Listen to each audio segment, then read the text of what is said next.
bienvenue sur Télé Djibouti dans ce principal rendez-vous de l'information au sommaire de l'actualité.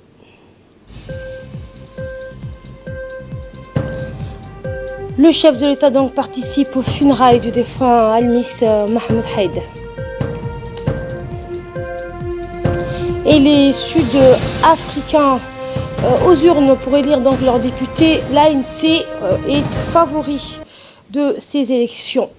Bonjour et merci de nous accueillir chez vous. L'enterrement de feu Al-Miss Mahmoud Haïd a eu lieu aujourd'hui au cimetière de PK12 à l'issue d'une prière funèbre à la mosquée Oumma Salama située au PK13.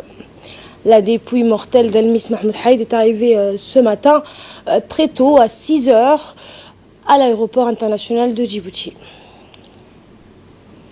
Elle a été réceptionnée par le président de la République, Ismaël Omar Guelleh, en présence des hautes personnalités du pays, l'ensemble des membres du gouvernement, des parlementaires, des hauts responsables civils et militaires et religieux.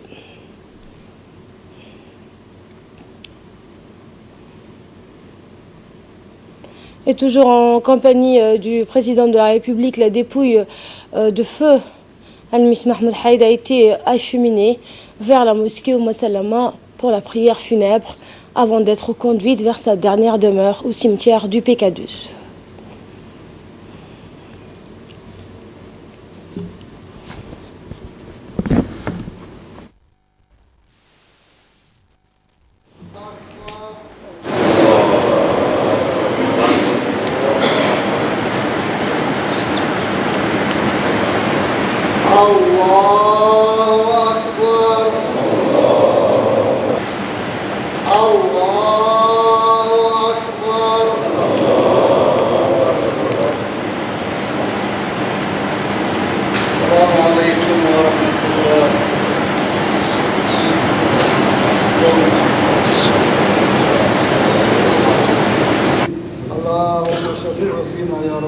اللهم من أحييكم منا فأحيي على السنة والجماعة ومن الجلال والإكرام اللهم وفق يا رب العالمين اللهم اغفر له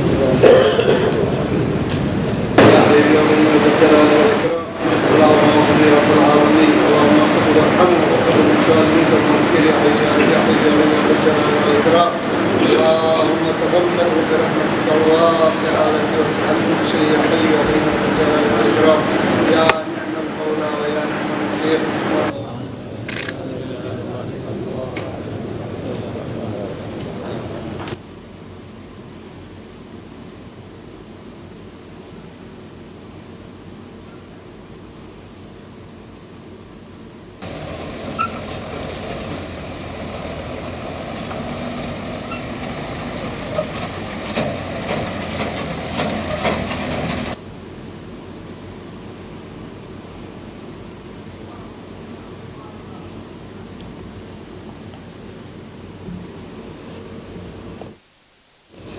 Décédé dimanche dernier en France à l'âge de 69 ans, feu Al-Miss Mahmoud Haïd était le directeur général de l'autorité de l'aviation civile djiboutienne, issu d'une famille très connue à Djibouti, comptant d'illustres personnalités, parmi lesquelles notre première dame et présidente de l'UNFD, Mme Khadra Mahmoud Haïd.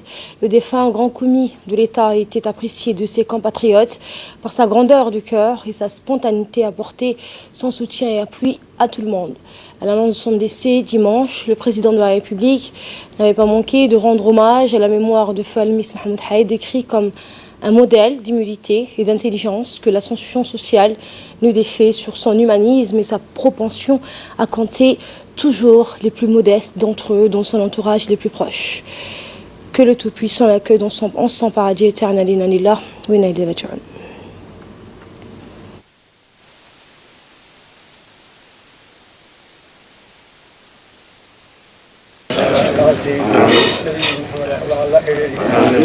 إلى آمين إلهي نقدم النحريس صلى اللهم على سيدنا محمد نقذ بالأجر الدنس اللهم وفقه يا رب العالمين واجعل قبره روضة من رياض الجنة ولا تجعلها حفرة من حفر النار يا رب العالمين اللهم لا تحرمنا أجره ولا تفتنا بعده واغفر لنا وله وشفعنا فيه يا رب يا أرحم الراحمين يا ذا الجلال والإكرام إلهي قبورة المسلمين تندمات الله النحريس نقنا إلهي نقدم النحريس صلى اللهم على سيدنا محمد وعلى آله وصحبه وسلم.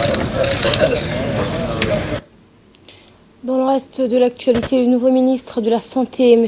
Mohamed Ouel Samadirié, a présidé dès sa prise de fonction hier une importante réunion en présence du secrétaire général du ministère avec l'ensemble des directeurs centraux et directeurs des programmes transversaux du département de la santé. Cette réunion a porté sur la mise en œuvre du plan de riposte contre la recrudescence du paludisme à Djibouti. Les discussions ont porté sur les voies et moyens de renforcer la lutte multiforme et intersectorielle contre la récente flambée du paludisme.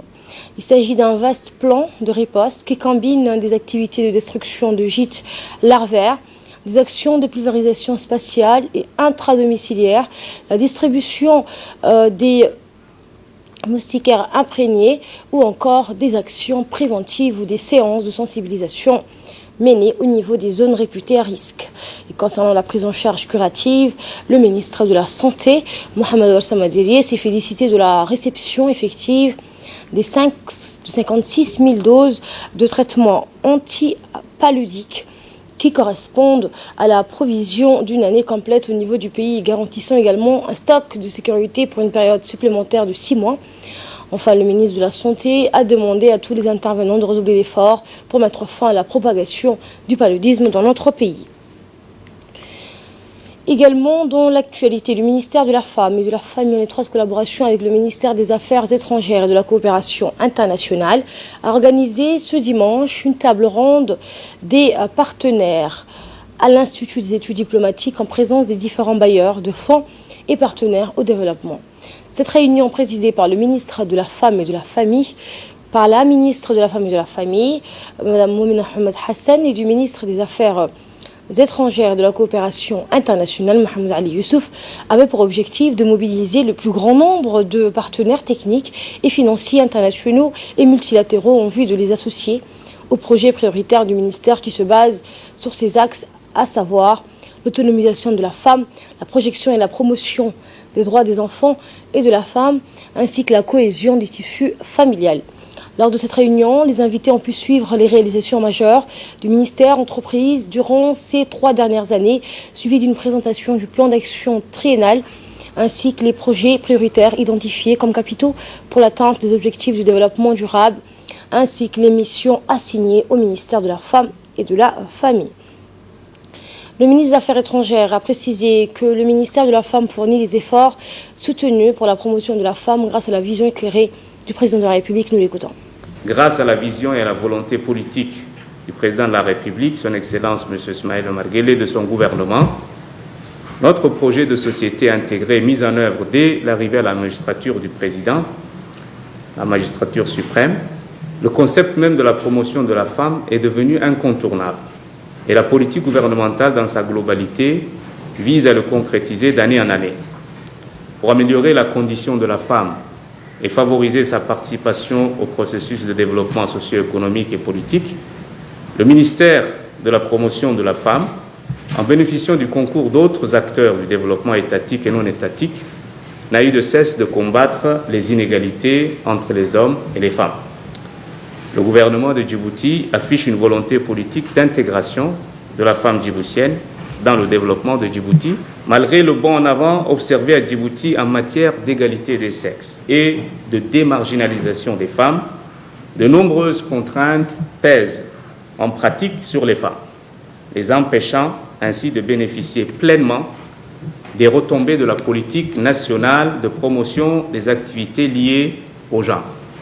Ces contraintes sont l'analphabétisme et l'ignorance des femmes quant à leurs droits, la pauvreté persistante dans la majorité de la population et plus particulièrement parmi les femmes, le poids des traditions et la pression sociale, le rôle productif et reproductif de la femme dans la société et la pratique des MGF néfastes à la santé physique et psychique de la fille. Les causes à l'origine de ces contraintes sont multiples et en matière d'éducation, par exemple, elles peuvent être de nature socio-culturelle. Et pour sa part, la ministre de la Femme et de la Famille, Mme Moumina Ahmed, a remercié tous les partenaires techniques et financiers, internationaux et multilatéraux pour leur participation à la table ronde destinée à constater les acquis et les perspectives d'avenir des politiques de la promotion de la femme à Djibouti, qui est soutenue, a-t-elle dit, par le président de la République ainsi que la première dame. Voici ses propos. En effet, le président de la République, son Excellence M. Smaïl Omar Guelleh, a assigné à ce ministère, le 16 mai 2016, des nouvelles missions et attributions. Celles-ci visent notamment à contribuer à l'amélioration des conditions de vie des jeunes filles, des femmes, ainsi que le bien-être de l'enfant, tout en participant à la cohésion du tissu social et plus particulièrement à celle de la cellule familiale de notre pays. Dans l'esprit des principes de la Déclaration de Paris, pour améliorer l'efficacité de l'aide publique au développement, d'une part, et les objectifs du développement durable, d'autre part, et en particulier l'objectif du développement durable numéro 7, visant à renforcer le partenariat mondial que nous vous sollicitons en vue de mobiliser des ressources techniques et financières en faveur de Djibouti, en faveur des familles et des femmes, pour ce pays en voie de développement. Mesdames et messieurs, honorables invités, nous allons vous présenter nos réalisations majeures qui ont été entreprises ces 3 dernières années, 2016-2018, mais aussi notre plan d'action quinquennal pour les 3 prochaines années. À travers ces présentations, nous allons vous relater les projets que nous avons estimés prioritaires et sur lesquels nous souhaitons connaître vos avis éclairés de façon à vous positionner au-dessus de nos priorités. Je suis convaincue que les franches discussions, les échanges fructueux qui suivront les présentations nous permettront d'avoir une vue d'ensemble éclairée et utile, les précisions quant à ce que le ministère projette à réaliser ces 3 prochaines années, et ce, dans la transparence, la bonne entente et la responsabilité mutuelle. Le secrétaire d'État chargé de la décentralisation, Ahmed Mohamed Al-Amis, a reçu aujourd'hui à son cabinet le représentant de l'Organisation des Nations Unies pour l'agriculture et l'alimentation, le FAO, M. Dademano Pisang. Au cours de cette rencontre qui s'est déroulée en présence du secrétaire général du département de la décentralisation, Mohamed Issé, et un cadre de la FAO, le ministre a présenté à son hôte la mission de son institution, les activités en cours et ceux projetés, ainsi que les défis restants à relever pour son département pour répondre aux attentes de la population. À son tour, le représentant de la FAO a remercié le ministre pour son accueil. Il a par la suite insisté pour sa part sur la nécessité de faire bénéficier les populations des régions des services essentiels et d'appuyer la décentralisation pour atteindre ces objectifs. À l'issue de cette rencontre, les 2 interlocuteurs ont convenu de la nécessité de projeter ensemble des projets, des coopérations techniques et d'explorer des pistes de travail dans l'avenir.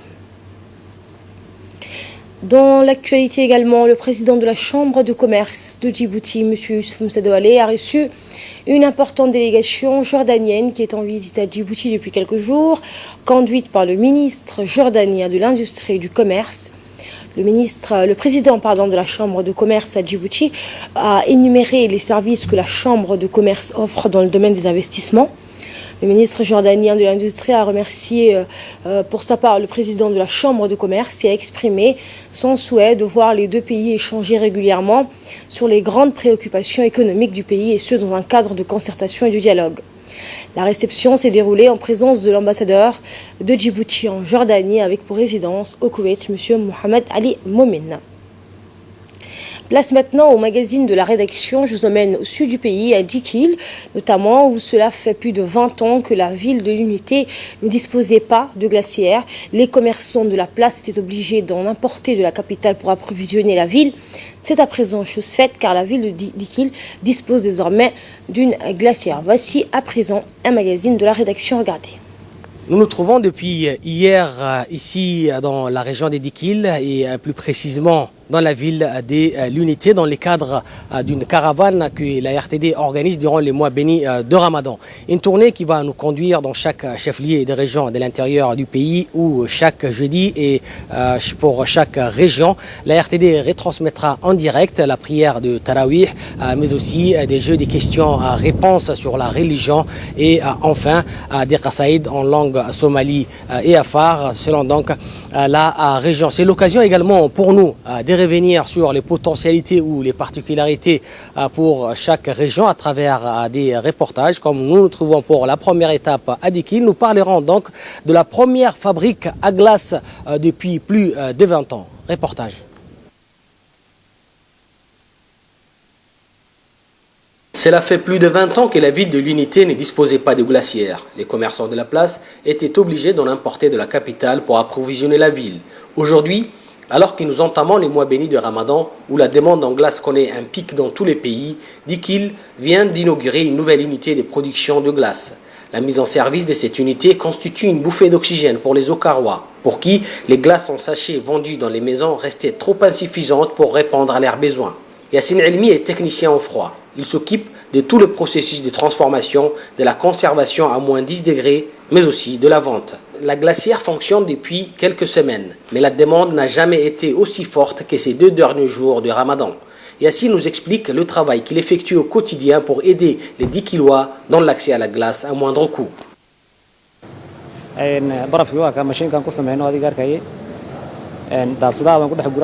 Voilà notre machine de production de glace.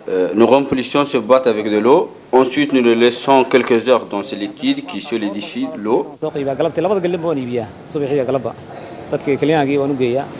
Toute la journée, matin comme soir. Je la vends ici, mais je livre aussi, en gros, au centre-ville. Chaque jour, nous en produisons 50 bars.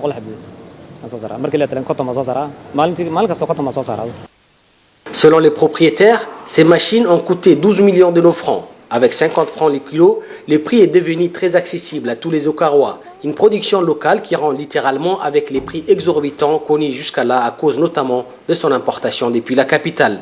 Pour les consommateurs qui sont de plus en plus nombreux durant les mois des Ramadan, cette unité de production va soulager énormément les ménages durant cette période. Nous remercions infiniment ceux qui sont à l'origine de cette initiative. Nous en avions énormément besoin. Dans toute la région, c'est le seul endroit où on produit de la glace et on en trouve en abondance. C'est très important pour nous. La glace en sachet que nous achetions à 10 francs ne nous suffisait pas du tout. Ici, le kilo est à 50 francs. C'est un bon prix. Avec 2 kilos, nous tenons jusqu'au soir. Actuellement, cette usine produit un peu plus de 50 barres de glace, ce qui est largement suffisant pour les chefs-lieux. Très prochainement, la glacière des Dikil compte augmenter sa production afin d'approvisionner toutes les localités de la région de l'Unité.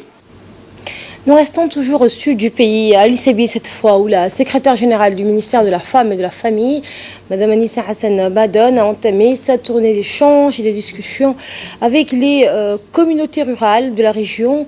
Cette délégation était accompagnée du deuxième adjoint du préfet, Khadreddi Sougué, le vice-président du conseil régional, Nour Saïd Geldon, ainsi que des parlementaires femmes. Dans chaque localité, le ministère a mis en place des organisations économiques et communautaires pour promouvoir l'autonomisation économique des femmes. Ainsi, 13 coopératives agro-pastorales et artisanales seront lancées durant cette tournée. Par ailleurs, le ministère a procédé à la remise des kits scolaires, des kits pour les nouveau-nés, des moustiquaires et des vivres. La délégation s'est d'abord rendue dans la localité de Doudou Balalé, de la région d'Ali-Sabié. Arrivée à la localité, la délégation a été accueillie très chaleureusement par les habitants de cette localité. La mission s'est poursuivie dans la localité de Galilée, où la délégation a rencontré le comité de gestion de la mutuelle de Galilée. Les membres du comité ont longuement discuté et échangé avec la délégation sur les difficultés rencontrées. La tournée donc, de la région d'Ali-Sabié s'est achevée dans la localité de Hassamo, où le ministère a appuyé la mise en place d'une coopérative agricole et artisanale. Direction le nord après le sud de Aobok notamment, où le ministère de la Femme et de la Famille représenté par le conseiller technique, M. Hassan Al-Rable, a procédé à la remise des fauteuils roulants pour les enfants à besoins spéciaux issus de familles vulnérables. Ensuite, les responsables se sont rendus à la crèche et à la garderie communautaire de Fatahero. Après avoir visité la crèche et la garderie, la délégation a procédé à la remise des mobiliers octroyés par le ministère de la Femme et de la Famille pour la crèche et la garderie. Dans l'actualité internationale, cette fois, les Sud-Africains aux urnes pour élire leurs députés. L'ANC favori. Les bureaux de vote ont ouvert aujourd'hui en Afrique du Sud pour les élections législatives et régionales promises au Congrès national africain. L'ANC au pouvoir depuis 1994, malgré le chômage, la corruption et la pauvreté qui gangrènent donc le pays. Les dernières enquêtes d'opinion promettent au parti de Nelson Mandela de conserver une majorité absolue des sièges à l'Assemblée nationale, synonyme de nouveau mandat à la présidence pour son chef, Cyril Ramaphosa. Dès le coup d'envoi du scrutin, les premiers des 27 millions d'électeurs se pressaient devant de nombreux bureaux de vote de tout le pays. L'Iran suspend certains de ses engagements sur l'accord nucléaire. Un an après le retrait américain de l'accord sur le nucléaire, l'Iran a annoncé aujourd'hui la suspension de certains engagements et a donné 60 jours aux autres signataires pour respecter leurs promesses au regard des sanctions de Washington. La décision a été notifiée officiellement en début de matinée aux ambassadeurs de ces 5 pays. Selon l'agence IRNA, le président iranien Hassan Rouhani va également adresser une lettre au chef de l'État et de gouvernement des 5 partenaires de l'Iran au sein de l'accord pour souligner clairement à quel point l'Iran a fait preuve de patience. Et au Venezuela, pour finir, 7 députés de l'opposition vénézuélienne vont faire l'objet de poursuites pénales pour leur soutien à Juan Guaidó lors de son appel au soulèvement contre Nicolas Maduro, dont l'ex-chef de renseignement a fait défection et a vu de ce fait les sanctions américaines à son encontre levées. Le pouvoir chaviste a décidé de se déplacer sur le terrain judiciaire, une semaine tout juste après le soulèvement raté auquel avait appelé Juan Guaidó, reconnu président par intérim par une 50aine de pays dont les États-Unis. La première réaction de Juan Guaidó à cette décision est intervenue lors d'une séance de l'Assemblée nationale qu'il préside et qui est dominée par l'opposition. Je cite, la seule réponse de ce régime, c'est de poursuivre. Il ne gouverne plus car il n'a plus les commandes, a-t-il dit. Fin de cette édition, merci à vous de l'avoir suivi.